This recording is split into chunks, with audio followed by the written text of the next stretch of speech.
The storm didn't begin with thunder. It began with a manila folder. It was a crisp Monday morning in D.C., the kind where every politician walks a little faster, sensing the tremors of change in the marble halls.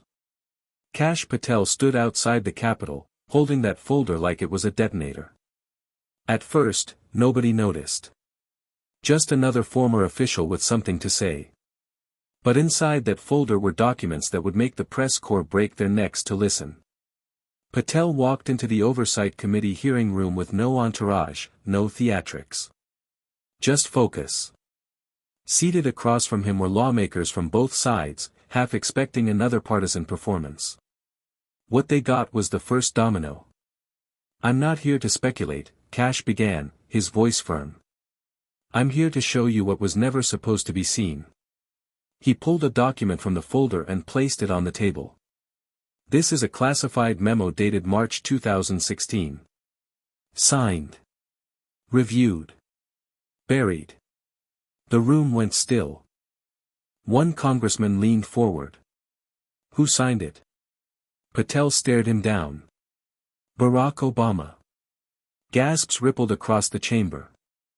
"I'm saying this under oath," he continued, sliding the next paper forward.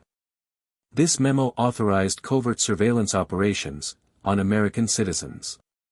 No FISA warrant. No oversight. Just a signature." Someone dropped a pen. Another whispered to their aide. Kash didn't flinch. "You'll say it's fake," he said. "But I'm holding the originals. And I'm not the only one." He tapped the folder once more. "The game's over. And it's time the public knew who set the rules." The room erupted into whispers, papers shuffled, and phones lit up. Behind the polished oak desks, a quiet frenzy had begun. Some lawmakers leaned into aides. Others sat frozen, faces pale. Chairman Douglas Grant cleared his throat, trying to regain control. "Mr. Patel," he said carefully, "are you directly accusing former President Obama of unlawful authorization of domestic surveillance?" Kash didn't blink. "I'm not accusing. I'm proving." He opened the folder again and laid down a second sheet, this one marked Top Secret in red. "This is the operation log. Codenamed Silent Current. Surveillance was conducted on at least 5 U.S. citizens, journalists, political opponents, and one sitting senator. No warrants. No oversight. All approved through back channels." One of the Democratic members stood up. "Mr. Chairman, this is outrageous. This is an ambush." Patel turned toward her calmly. "You can call it outrageous, or you can read the documents. Either way, they exist." The hearing was now being broadcast live. Across the country, screens lit up in newsrooms and homes. Headlines blared, "Breaking, Kash Patel accuses Obama admin of illegal domestic spying." Back inside the room, Representative Tanya Fielding asked the question hanging over everyone. "Where did you get these documents?" Kash folded his hands. "I was Chief of Staff to the Acting Secretary of Defense. These documents came through our hands during a review of covert funding channels. They were supposed to be redacted and sealed. Someone wanted them gone. I made copies." Silence again. Chairman Grant leaned forward. "Why now?" Patel's eyes darkened.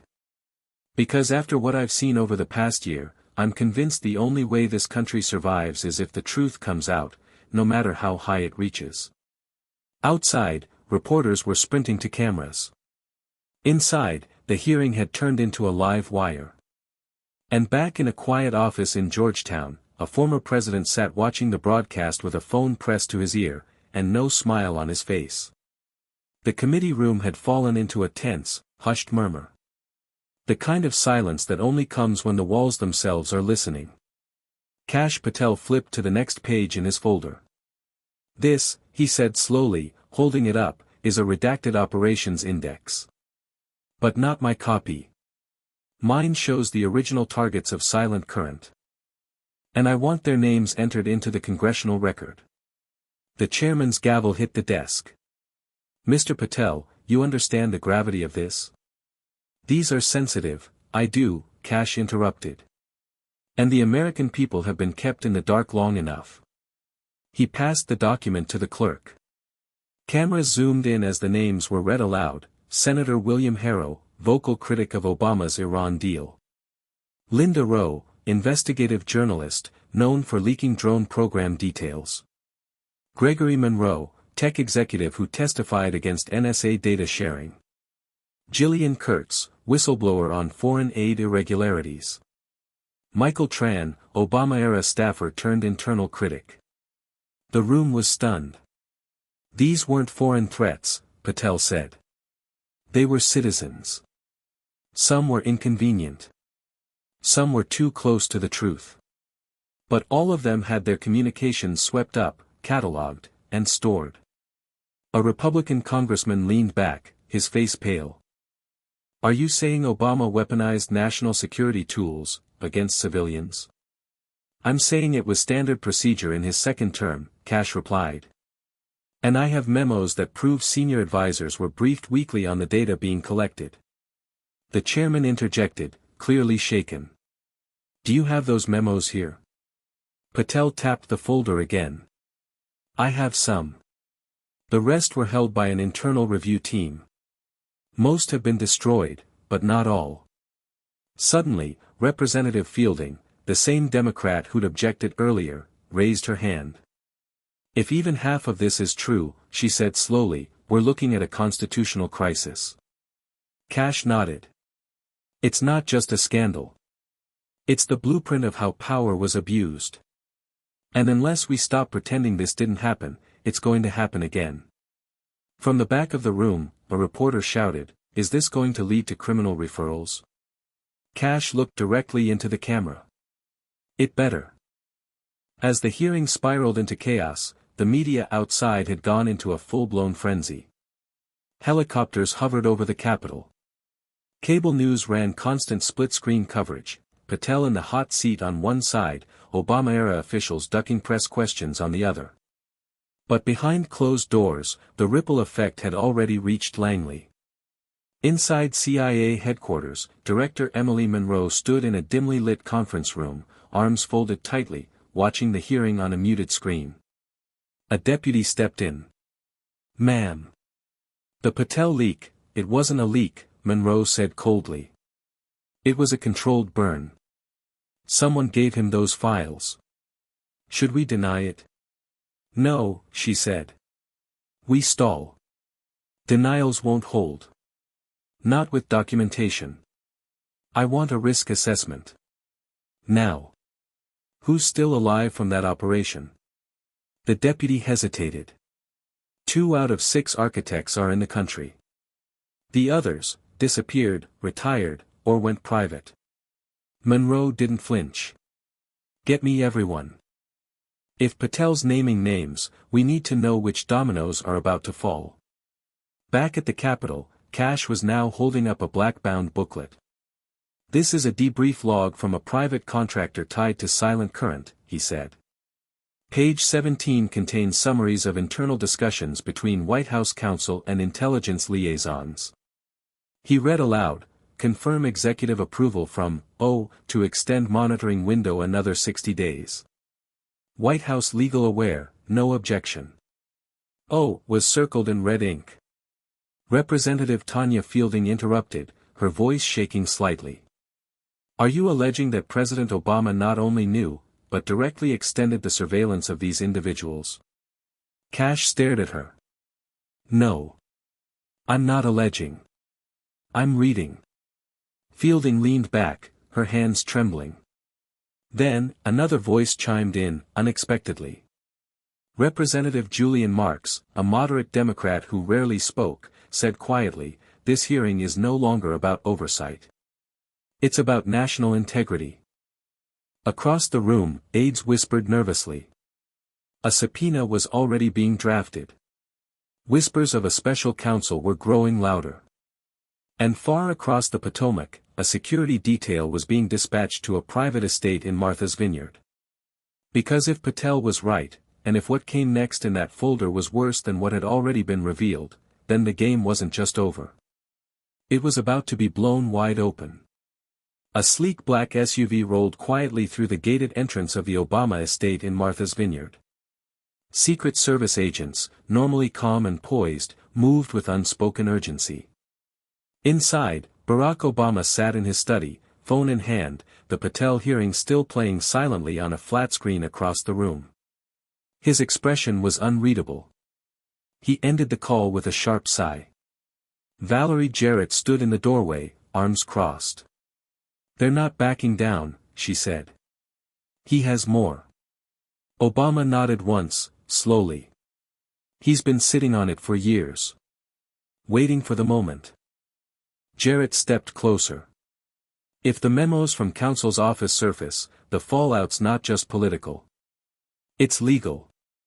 He didn't respond right away. Then, quietly, they never should have let him into defense.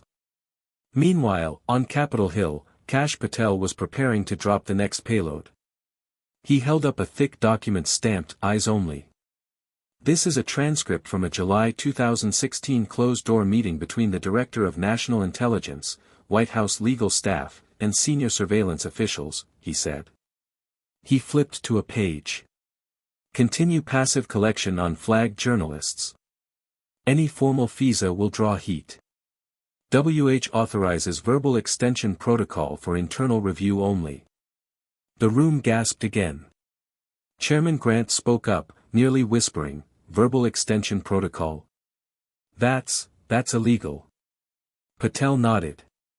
"And it was used 4 times, on journalists." A reporter in the back yelled, "Are you saying President Obama allowed wiretapping without any paper trail?" Kash looked directly into the cameras again. "I'm saying the administration created a verbal workaround to bypass the courts. The proof is here. And this is just one transcript.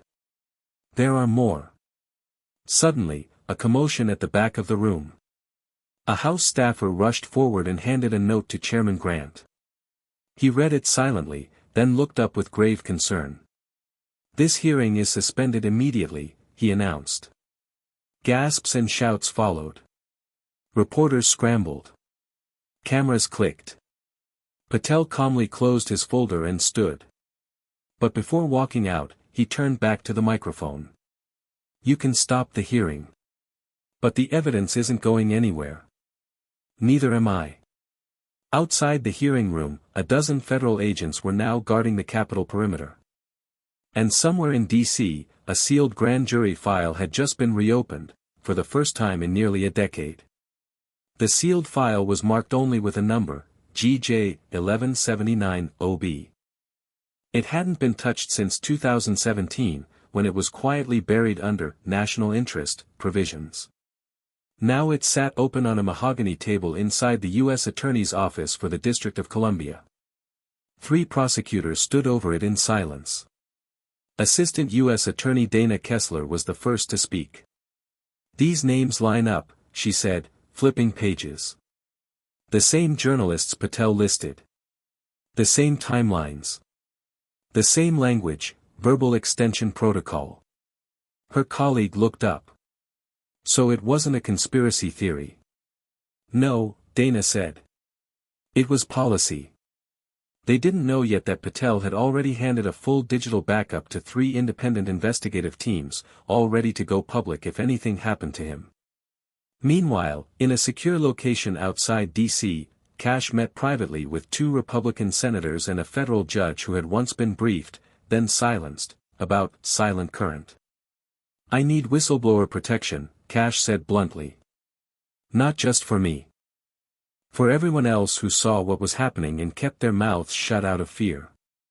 Senator Boyd, the elder of the 2, leaned forward. "And if we open this back up?" Patel didn't hesitate. "Then you'll find who signed off. And you'll find how deep it went." Elsewhere in D.C., the White House press secretary dodged a storm of questions. "Has President Obama contacted the current administration about these allegations? We're not going to speculate on the content of an active congressional hearing. Does the White House believe the documents presented by Kash Patel are authentic? We have no comment at this time." But behind the scenes, that wasn't true. Current administration officials were scrambling to assess the fallout. Internal messages flew across encrypted channels: "We need to get ahead of this. If the Hill opens a formal inquiry, it could implicate sitting staff. Contact legal. Fast. Did anyone know the O protocol was real?" And on Capitol Hill, the Oversight Committee quietly voted, off camera, to summon 2 former Obama White House legal advisors for sworn testimony. They had 72 hours to respond. Kash Patel knew the countdown had started. And this time, it wouldn't end in silence. The timer had started ticking the moment Patel walked into that hearing. Now, with the grand jury file reopened and subpoenas flying, the walls of secrecy began to buckle. Just past midnight, a new voice stepped forward. Her name was Rachel Devers, a former White House legal aide who had quietly resigned in early 2017 without explanation. For years, she'd vanished from political life, teaching law at a small college in Vermont. But tonight, she was seated across from a federal investigator in a protected location, voice low and hands trembling. "I remember the meetings," she whispered. "There were no minutes taken. No official sign-ins. Just first names, initials. It was always in the Roosevelt room. Always after hours." She took a sip of water before continuing. "There was an internal term. We called it gray clearance, off-the-books approval. No paper trail. Only verbal consent. It was understood that if anything ever got out, no one would admit it happened." The investigator leaned in. "And the president?" Rachel nodded. "Only one person ever used the letter O. But everyone knew what it meant. And it always came from the same liaison, direct from the West Wing." She handed over a flash drive. "Meeting notes," she said. "Private ones. I kept them. I don't know why. Maybe I knew this day would come." Meanwhile, on the Senate floor, whispers of a select committee investigation had begun. A bipartisan group of senators was quietly forming what some were already calling the biggest oversight panel since Watergate. The White House issued a brief midnight statement: "We take all allegations seriously and support lawful congressional oversight. We have no further comment regarding actions from a prior administration." But behind closed doors, former President Obama had just canceled an international speaking tour and quietly retained constitutional legal counsel. At the Capitol, Kash Patel was escorted to a secure location after receiving multiple threats, none of which surprised him. As he prepared a sworn statement for the upcoming Senate panel, a text came in from an unknown number. "You don't understand what you've started. Some secrets were never meant to surface." Patel stared at it for a moment, then replied, "Then you should have buried them deeper." By morning, the media had exploded. Every major outlet now had possession of at least some of the documents Patel had released. But what made the biggest waves wasn't what was in them, it was who confirmed them. Rachel Devers went public. In a live interview on national television, seated beside her attorney and under heavy protection, she confirmed what many feared: there was an internal process designed to avoid legal scrutiny. "We weren't asked to break the law, we were told it had already been justified." The interviewer leaned forward. "By who?" Rachel answered without hesitation. "Senior White House counsel. And indirectly, the president." The airwaves caught fire. That same hour, Senator Claire Boyd, one of the few respected across both parties, stood before the press and dropped the bombshell: "Based on sworn testimony and authenticated documents, I am now formally calling for a bipartisan special prosecutor to investigate unlawful surveillance authorized by the executive branch during the Obama administration." Reporters screamed questions as the press conference erupted into a circus. Meanwhile, deep within the Justice Department, a high-level meeting convened behind 3 layers of security. The question no one wanted to ask had now become unavoidable: could a former president be indicted? Legal experts debated. Constitutional scholars were pulled into every network's primetime segment. Former officials issued carefully worded denials. But the momentum was no longer theirs to control. And in an anonymous DC parking garage, two men met face to face, one from Capitol Hill, the other from the National Archives. The staffer handed over a thick envelope. These were buried under a separate clearance tag. You were right. There's more. Inside, transcripts of private White House meetings, internal memos marked "OAuth," and a black-bound briefing addressed to POTUS, eyes only. At the very bottom, a sticky note in faded ink. Confirm Patel has no original copies. He was never supposed to see this. Back at his temporary safe house, Kash Patel received a call. Senate's moving fast. The White House knows. Obama's team is scrambling. This thing's not just moving, it's detonating. Kash paused. Then it's time. He opened his laptop and typed a single command, sending the entire unredacted dossier to an encrypted press drop. The full truth was now irreversible. At exactly 9 a.m. Eastern, a wave of breaking news alerts lit up phones across the country. Unredacted dossier drops, full Patel file released to Independent Press Alliance, top Obama officials named in unauthorized surveillance program, national outcry erupts as public reads the real memos. Within minutes, the documents were everywhere: Telegram channels, independent news outlets, digital mirrors across continents. The Patel dossier was no longer in the hands of government. It belonged to the people now. The public reaction was instantaneous and nuclear. Social media platforms were flooded with screenshots of classified emails, whistleblower memos, and surveillance logs. Trending hashtags dominated every platform: hashtag silent current, hashtag Obama protocol, hashtag verbal wiretap, hashtag unsealed and exposed. Inside the Obama Legal Defense Group, panic surged. Valerie Jarrett slammed a file shut in frustration. We don't just have a political problem anymore, we have a legal time bomb. These aren't just allegations now. They're facts. With signatures. Obama's lawyer responded grimly, we need to consider a preemptive statement. Something, calibrated. Before indictments are drafted. But it was already too late. The Senate Select Committee had just received clearance to compel sworn depositions from 4 former senior Obama staffers, including 2 who had authored memos now confirmed inside the dossier. At the DOJ, newly unsealed files matched Patel's revelations. Internal flags showed previous investigations were deliberately halted under national unity directives. And in a rare, spine-chilling moment, the Director of National Intelligence, pressed before cameras at a Senate briefing, did not deny the existence of gray clearance. Instead, he said one sentence that echoed across the nation: there were protocols that blurred the lines between surveillance and abuse. And those lines were crossed. By noon, Kash Patel appeared live on camera from a secure location. No more cover-ups, he said. This isn't about party.